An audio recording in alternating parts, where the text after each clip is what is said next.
Hello guys, today I'm going to review the Vallejo Paint range. I have an uncharacteristically small number of paints here, but don't let that fool you, because it's actually the widest range I've ever seen. They have over 200 references, and that's just for the model color range. For game color, that's another 72. And then they have washes as well. They have inks, which are lovely. They have the Panzer Aces range that used to be only sold in packs, but now they're doing it in individual pots as well. Panzer Aces are, of course, to make tanks. Model color is more of a general purpose range for historical painters and the like.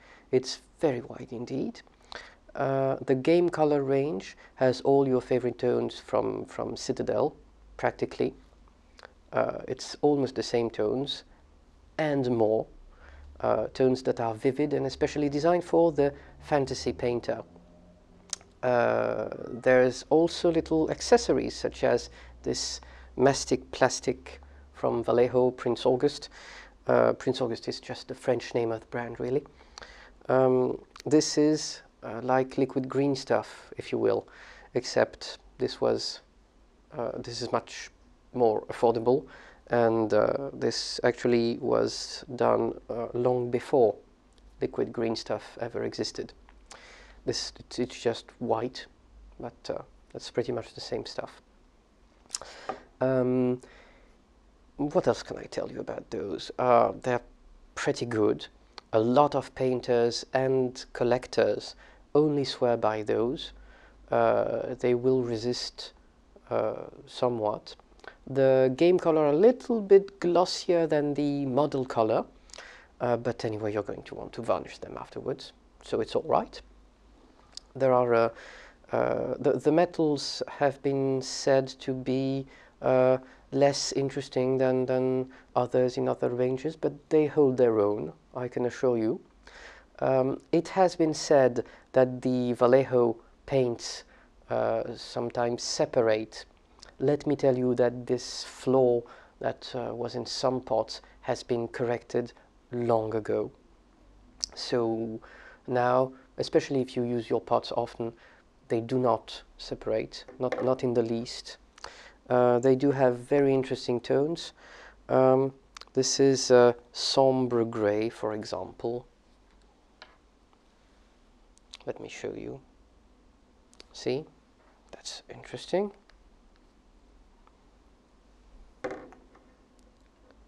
This is what they call gris lobo, or wolf grey.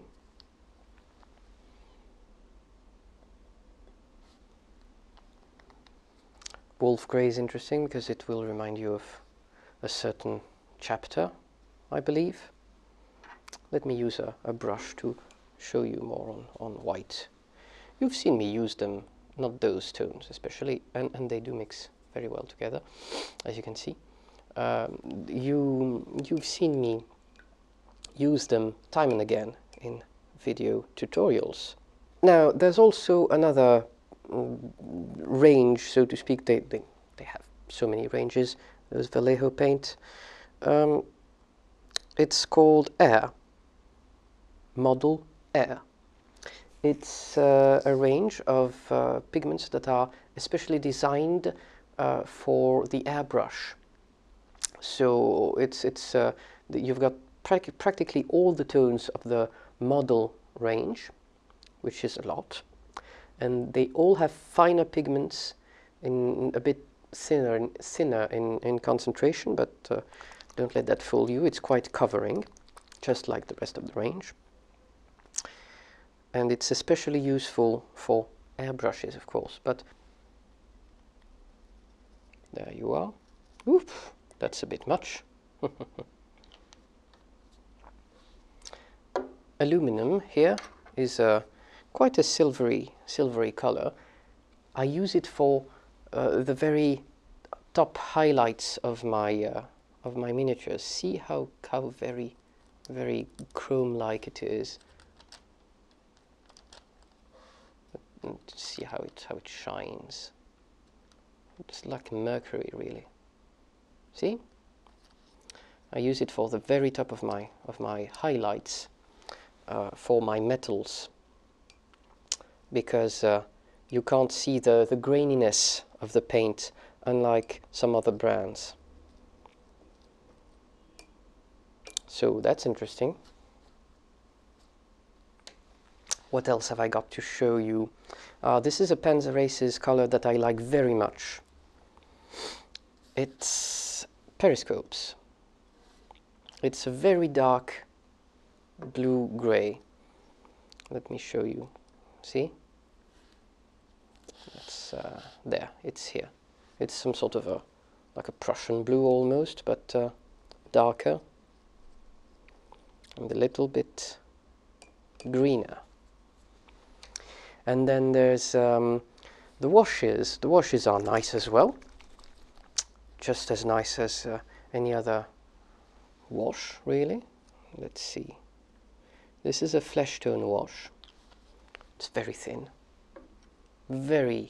and yet covering, as you can see. One of my ultimate go-to colors is the what I call Royal Navy Brown, because that's the French name. It's actually Hull Red. It's reference number 146.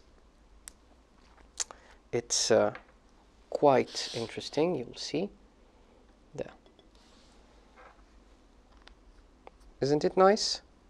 This is a color that can do anything. It shades red, which is notoriously difficult to shade for many people. It shades green. Yes, it does. It does dried blood. It does the shading for flesh tones and faces as well. It does rust. It does pretty much everything. That's one of my multi-purpose colors. See? That's nice. I love that.